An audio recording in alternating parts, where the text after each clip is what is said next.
죽은 아내와의 약속 하나 지키려고 30년을 처가살이 머슴으로 살았습니다. 돌아온 것은 피 한 방울 안 섞인 남이라는 모욕과 함께 평생을 바쳐 지은 집에서 쫓겨나는 것이었죠. 하지만 처남은 몰랐습니다. 제가 그 집 대들보에 숨겨둔 진짜 집문서의 존재를 말입니다. 제 이름은 최진만, 올해 70입니다. 저는 평생을 몫으로 살아온 사람입니다. 제 손에 들린 대패와 망치는 펜대만 굴리던 양반들의 붓보다 정직하다고 믿으며 살아왔습니다. 나무는 거짓말을 하지 않거든요. 정성을 들인 만큼 제 모습을 온전히 내어주니까요.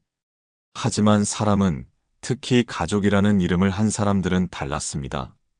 30년 전 제 아내가 제 품에서 눈을 감았습니다.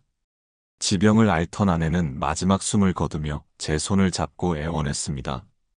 여보, 우리 아버지랑 철없는 내 동생 강식이 당신이라도 없으면 두 사람 큰일 나요. 나 대신 우리 가족 좀 지켜줘요. 그것이 제게 남긴 마지막 말이었습니다.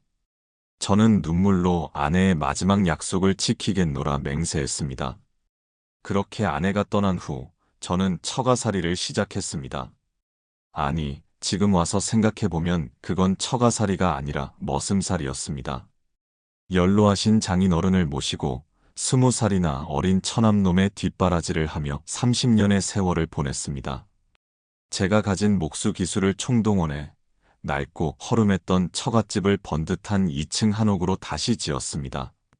석가래 하나, 기둥 하나, 제 손을 거치지 않은 곳이 없었죠. 장인어른께서 살아계실 적에는 늘 제 어깨를 두드리며 말씀하셨습니다. 최서방, 자네는 내 아들보다 낫네. 이 집은 자네가 없었으면 벌써 무너졌을 게야. 이 은혜를 어찌 다 갚는다지. 하지만 10년 전 장인어른마저 세상을 떠나시자 집안의 모든 것이 달라지기 시작했습니다. 처남 이강식, 그놈이 집안의 왕처럼 군림하기 시작한 겁니다. 나이는 벌써 50이 넘었으면서 제대로 된 직업. 한번 가져본 적 없이 허황된 사업 구상만 늘어놓으며 제게 돈을 요구하기 일쑤였습니다. 매형, 이번에 정말 괜찮은 아이템이 있는데 초기 자본금이 좀 부족하네. 매형이 가진 그 목공소 땅이라도 담보 잡아서 5천만 원만 좀 융통해 주쇼. 안 된다. 그 목공소는 내 누나와 나의 추억이 담긴 곳이야. 함부로 손 뗄 수 없어.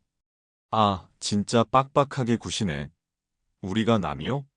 매형이 이 집에서 30년간 공짜로 먹고 자게 해줬으면 그 정도는 해줄 수 있는 거 아니냐고. 기가 막혔습니다.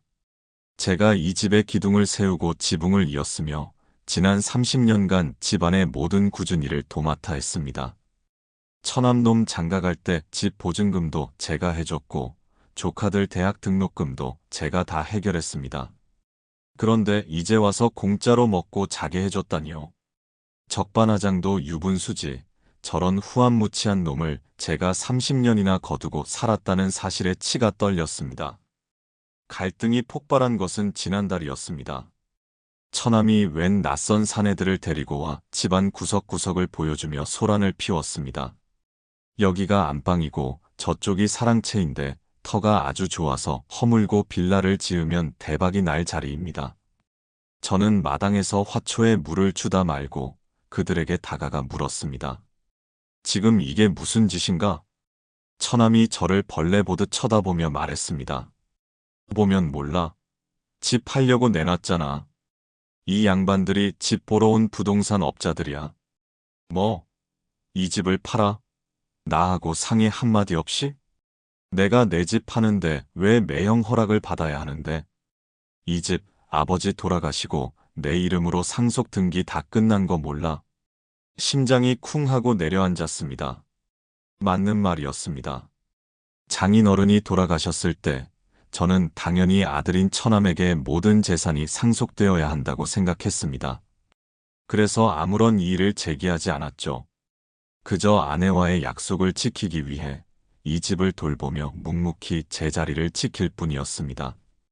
제가 그렇게 어리석었습니다. 안 된다. 이 집은 절대 못 팔아. 내 누나의 혼이 깃든 집이다. 내 아버지 평생의 자부심이었고, 시대가 어느 땐데 아직도 그 낡아 빠진 소리를 하고 있어. 죽은 누나가 밥 먹여줘? 아버지가 돈을 줘? 지금 당장 내 손에 쥘 수 있는 이 돈이 중요한 거지. 이놈! 저는 저도 모르게 손을 들어 처남의 뺨을 후려쳤습니다. 30년 만에 처음으로 행사한 어른으로서의 꾸짖음이었습니다. 하지만 처남은 조금도 위축되지 않았습니다. 오히려 눈을 희번떡거리며 제게 달려들었습니다. 이 영감이 진짜 미쳤나? 어디다 대고 손을 올려. 그때 제 여동생이자 처남의 누나인 처제가 우리 사이를 막아섰습니다. 저는 처제만큼은 제 편이 되어줄 거라고 믿었습니다. 하지만 그녀의 입에서 나온 말은 제 가슴에 비수를 꽂았습니다. 형부, 그만하세요. 오빠 말 틀린 거 하나 없잖아요. 솔직히 형부가 이 집에 무슨 권리가 있으세요? 이제 그만 저희 오빠 인생의 짐이 되지 마시고 조용히 나가주시는 게 도리 아니에요? 짐. 또 그 소리였습니다.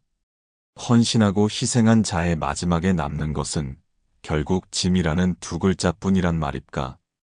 저는 그 자리에 망연자실하게 서 있었습니다.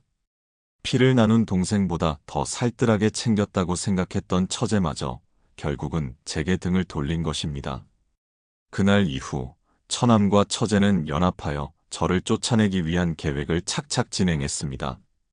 제가 잠시 목공소에 나간 사이 제 방에 있던 모든 짐을 마당으로 꺼내놓았습니다. 제가 아끼던 연장들, 아내의 사진이 담긴 앨범, 그리고 손때 묻은 책 몇 권이 전부였습니다. 매형, 이 집 오늘부로 계약됐어. 계약금도 받았고. 그러니 오늘 안으로 이 짐 싸서 나가쇼. 너희들 정말 이렇게까지 해야겠느냐? 우리가 아니라 매형이 자초한 일이야. 순순히 집 파는데 동의했으면 이런 험한 꼴은 안 봤을 거 아니요. 처남은 제게 돈 봉투 하나를 던졌습니다. 이거 이사 비용에 보탰어. 우리가 매형한테 주는 마지막 배려니까. 그 순간 저는 제 안에 무언가가 끊어지는 것을 느꼈습니다. 30년간 아내와의 약속이라는 이름으로 스스로를 묶어왔던 족쇄가 산산조각 나는 소리였습니다. 저는 돈 봉투를 집어들어 처남의 얼굴에 다시 던져버렸습니다.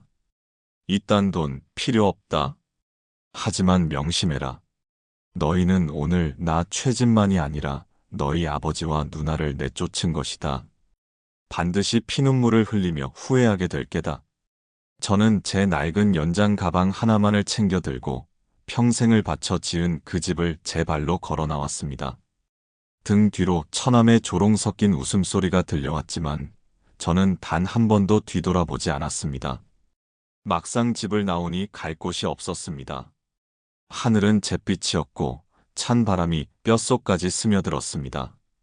저는 정처 없이 걷다가 젊었을 적 함께 일했던 친구 성철이가 운영하는 가구 공방이 떠올랐습니다. 혹시나 하는 마음에 찾아간 공방에는 다행히 성철이가 있었습니다. 제 몰골을 본 성철이는 아무것도 묻지 않고 저를 안으로 끌어들였습니다. 따뜻한 커피를 내어주고 자신의 이야기를 할 때까지 묵묵히 기다려주었습니다. 저는 성철이 앞에서 지난 30년의 서름과 분노를 모두 토해냈습니다. 제 이야기를 다 들은 성철이는 제 등을 두드리며 함께 분노해 주었습니다. 그런 짐승만도 못한 놈들. 짐만아, 너는 정말 바보처럼 살았다. 내 재주와 성실함이었으면 어디 가서든 대접받고 살았을 텐데 썩어빠진 동아줄에 내 인생을 다 바친 거야. 이제 와서 후회한들 뭘 하겠나.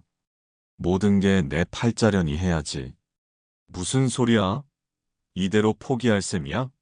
내가 어떤 심정으로 그 집을 지었는데 내 피와 땀이 서린 곳이야. 그 집은 그 누구도 아닌 바로 내 것이라고. 성철이의 그 한마디가 제 머릿속을 번개처럼 내리쳤습니다. 그 집은 바로 내 것이다. 맞습니다. 그 집은 제 것이었습니다. 법적인 서류 나부랭이가 아니라 제 온 인생을 바쳐 세운 저의 집이었습니다. 그리고 그 사실을 증명할 단 하나의 증거. 저는 그것을 아주 깊고 안전한 곳에 숨겨두었습니다. 수십 년의 세월이 흘러 저조차도 까맣게 잊고 있었던 비밀이었습니다. 저는 벌떡 자리에서 일어났습니다. 희망을 잃었던 제 눈에 다시금 예리한 빛이 돌아왔습니다. 성철아, 나 좀 도와줘야겠다.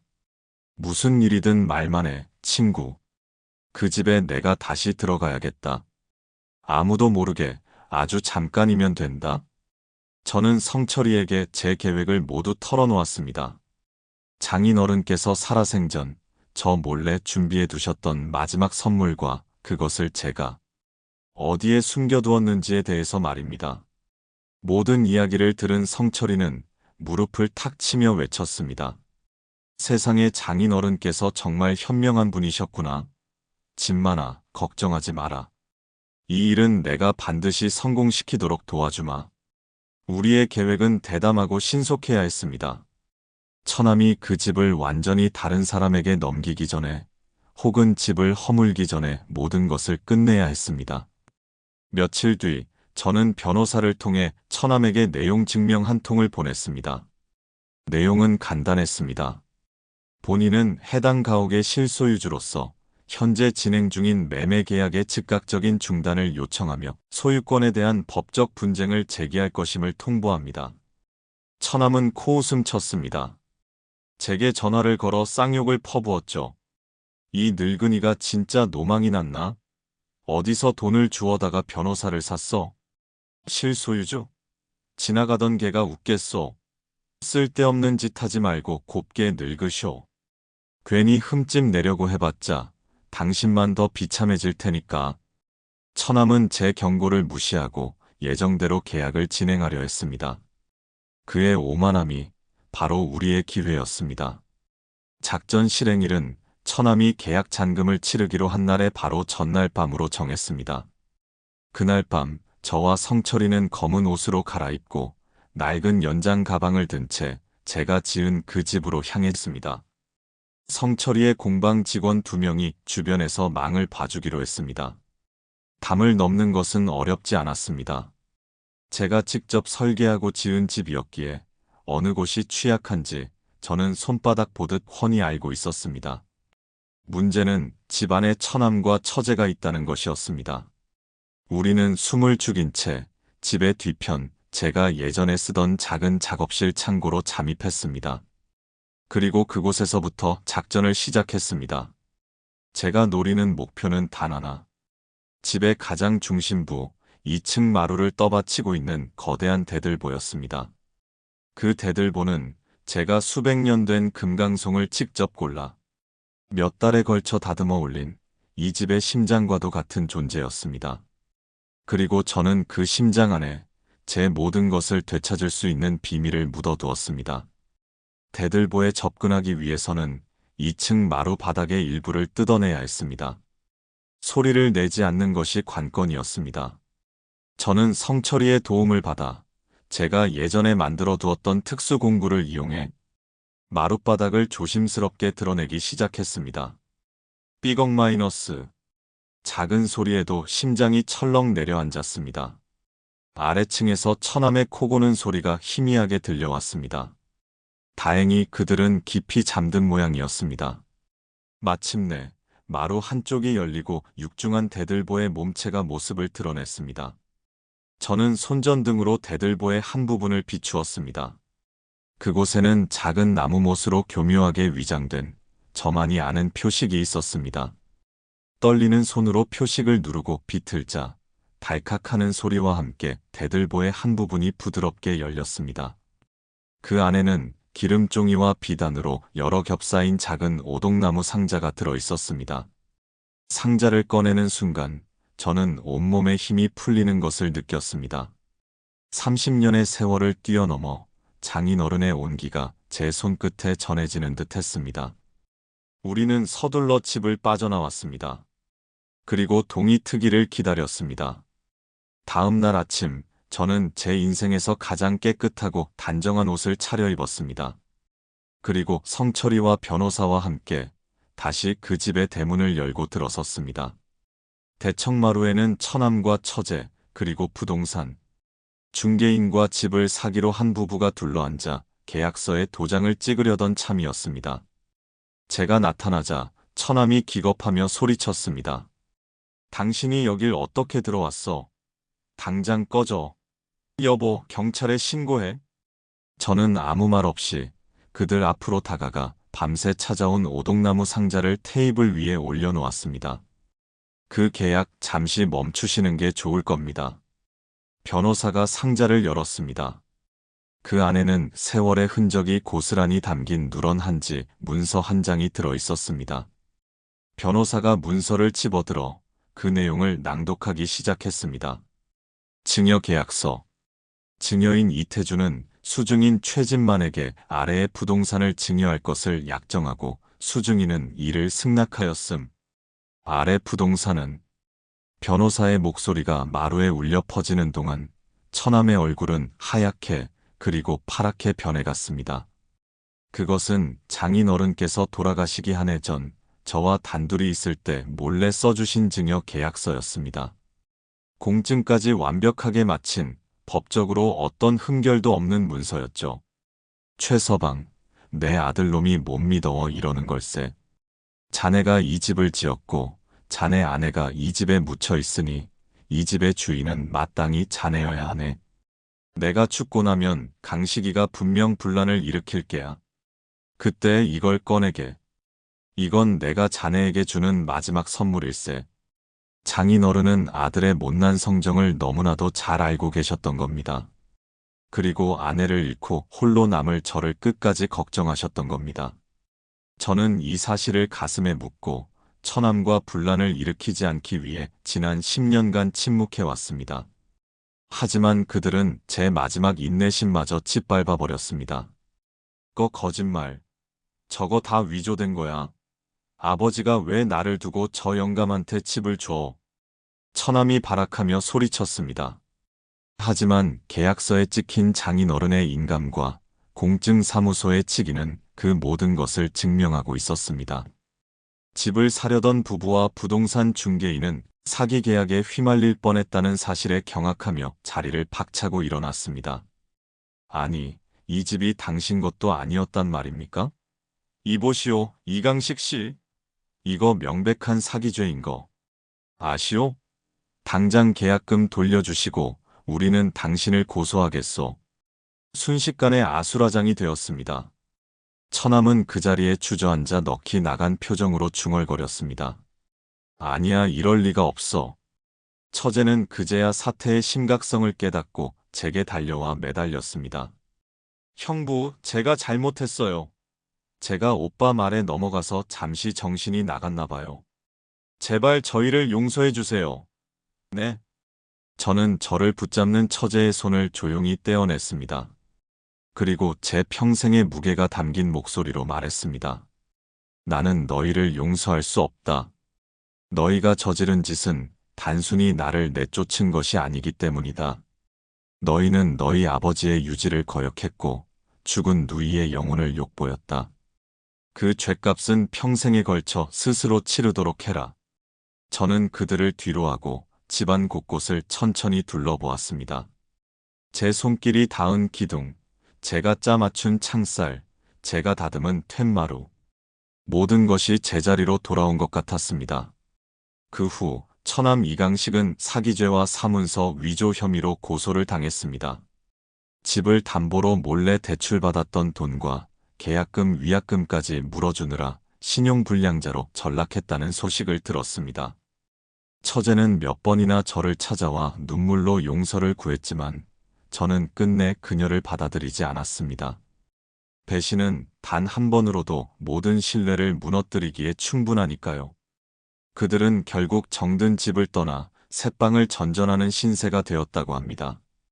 저는 다시 제 집으로 돌아왔습니다. 이제는 그 누구의 눈치도 보지 않는 온전한 저의 집입니다. 저는 집 뒤편에 방치되어 있던 작업실을 다시 꾸몄습니다. 오랜만에 손에 잡은 대패의 감촉이 잃어버렸던 제 인생을 되찾은 것처럼 느껴졌습니다. 요즘 저는 성철이의 소개로 특별한 가구를 주문하는 사람들의 일을 도와주고 있습니다. 큰 돈을 버는 것은 아니지만 나무를 만지고 무언가를 만들어내는 이 시간이 제게는 더 없는 행복입니다. 가끔 대청마루에 앉아 조용히 눈을 감으면 아내의 웃음소리와 장인어른의 헛기침 소리가 들리는 듯합니다. 저는 그분들에게 부끄럽지 않은 삶을 살았다고 이제는 떳떳하게 말할 수 있습니다. 약속은 지켰고 도리도 다했습니다. 그리고 마침내 저 자신을 위한 인생을 시작하게 되었습니다. 제 이야기가 누군가에게는 작은 위로가 되고 또 다른 누군가에게는 용기가 되었으면 좋겠습니다. 인생은 길고 정의는 더디게 올지라도 반드시 온다는 것을 저는 제 삶을 통해 배웠습니다. 자신이 옳다고 믿는 가치를 끝까지 포기하지 마십시오. 여러분의 정직한 땀과 진실한 마음은 언젠가 반드시 빛을 발하게 될 것입니다. 지금까지 제 긴 이야기를 들어주셔서 감사합니다. 여러분의 구독과 좋아요는 삶의 무게에 힘겨워하는 또 다른 이들에게 따뜻한 희망을 전하는 데 큰 힘이 될 것입니다.